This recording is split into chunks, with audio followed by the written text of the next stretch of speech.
Oops.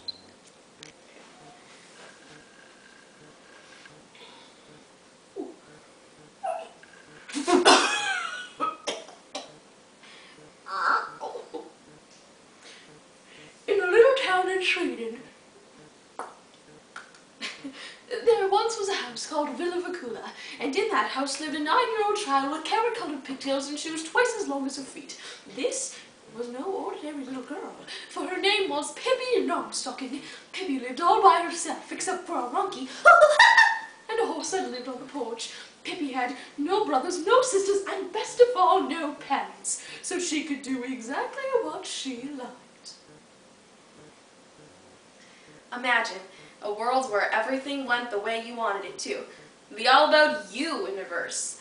You could own a dream beach home, party all day and all night. This sounds a lot like Jersey Shore. Sadly, it just doesn't work that way for normal society. But for Snooki and Pippi Longstocking too, they can do exactly what they like. For Pippi, the world is her oyster. And no, she didn't get this oyster in New Jersey. Pippi Goes to School, from the best-selling children's novel Pippi Longstocking by Astrid Lindgren. One of the things Pippi loved best was to play with her friends Tommy and Annika Settergren, the children next door. In more than anything in the world, Tommy and Annika loved to play with Pippi. But of course, Tommy and Annika had to go to school. Well, think about it, Pippi. Oh, think of all the fun we could have. Yeah, Pippi. And our teacher is really nice, too. Oh, Pippi, if I couldn't go to school, I'd die. Yeah, Pippi. You don't have to stay very long. Just until 2 o'clock.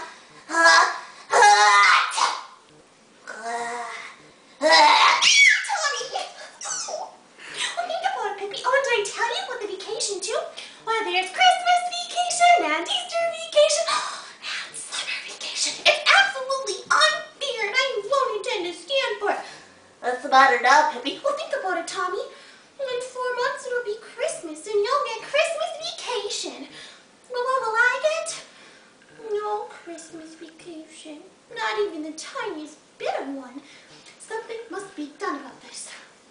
Tomorrow morning, I'll begin school. Hurry! Well, wait for you. 8 o'clock. Oh, no, I can't begin as early as that. And besides, I'm going to ride to school.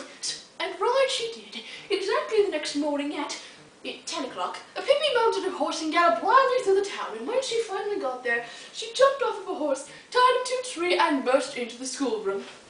Hi there, everyone! Did I get here in time for politification? Oh, and I hope I get some Christmas vacation, too. After all, it is the reason why I've come. Oh, well, if you could just tell me your full name, then I'll register you in school. My name is Pippi Delicatus Operation Macrament Ephraim Sutter Longstocking, daughter Captain Ephraim Longstocking, formerly the Terror of Sea, now Cavalcade. Pippi's the nickname stops out the Pip Blotter, 2 lines, say. How about we just call you Pippi 2? Welcome to school, little Pippi. Suppose we test you a little and see what you already know. Let us start with arithmetic. Now, Pippi, if you could just tell me what 7 and 5 are. Well, if you don't know the answer, don't expect me to tell you. Now, Pippi, that's not the way we answer in school. Oh, I'm sorry. I didn't know that. I promise I won't do it again. Let us hope not. I'll tell you that 7 and 5 equal 12. Well, see that? You knew the answer yourself. Why are you asking me? Well, now, Pippi, let's try another one. How about 8 and 4? Pippi, do you know what 8 and 4 are?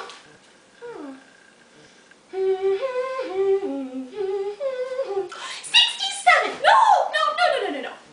8 and 4 equal 12. Well, really now, my dear woman, you just said that 7 and 5 equal 12. Furthermore, if you're so interested in all this foolishness and whatnot, then why don't you go sit in the corner and figure it out so we can play some tag? Tommy, how about you answer this question? We'll show Pippi how arithmetic is done. Now, Lisa has 7 apples, and Axel has 9 apples. How many apples do they have together? Well, yes, Tommy, I have a question too. Now, if Lisa gets a stomachache, and Axel gets a more stomachache, well, then whose fault was it in the first place, and where did they get all the apples? The teacher decided that was enough arithmetic for the class. Pippi, perhaps you'd like to learn how to read instead. Now look here, Pippi, you see this? This is the letter S. Now the picture underneath the letter S is a snake. Ooh. Well, speaking of snakes, I'll never forget this one time I had a fight with a huge snake in India. Oh, you couldn't imagine what a dreadful snake it was. 14 yards long and mad as a hornet. Every day, he had 5 Indians, then 2 children for dessert. And one time, he wanted me for dessert. So he stuck up and wound himself up around me. Now I get our all snakes off. Anyway, he started to wind up and he went faster and faster and faster. All of a sudden, he started to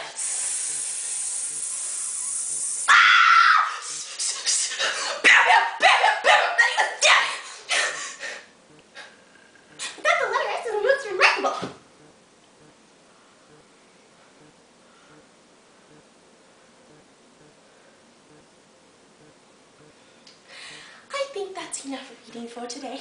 You know, children, why don't you all just go along and go down? So I can talk to Pippi alone. Now, Pippi, before you start, teacher, I just wanted to say I had a great time at school today. She was liking such. But to tell you the truth, well, I really don't care about school anymore. Christmas vacation, or no Christmas vacation. There's altogether too many apples and snakes. It makes my head all dizzy and whatnot.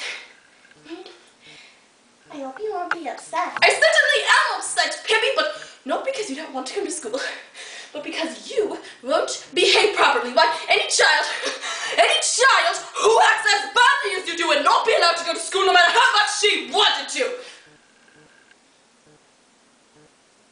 Really? Is that what you think?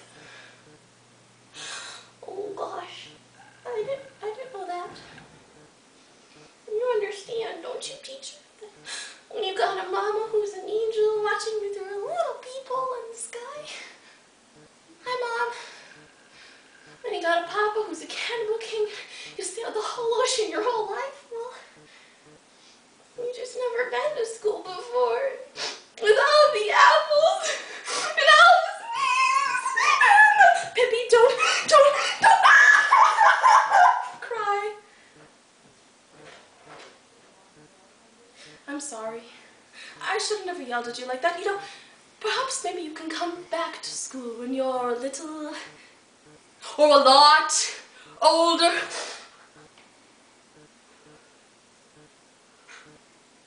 You think so? I know so.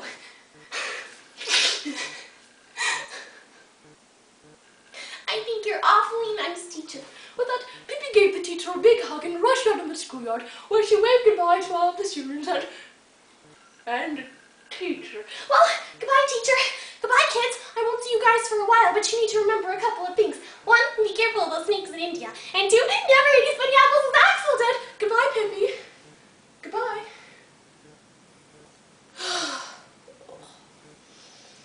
Class dismissed.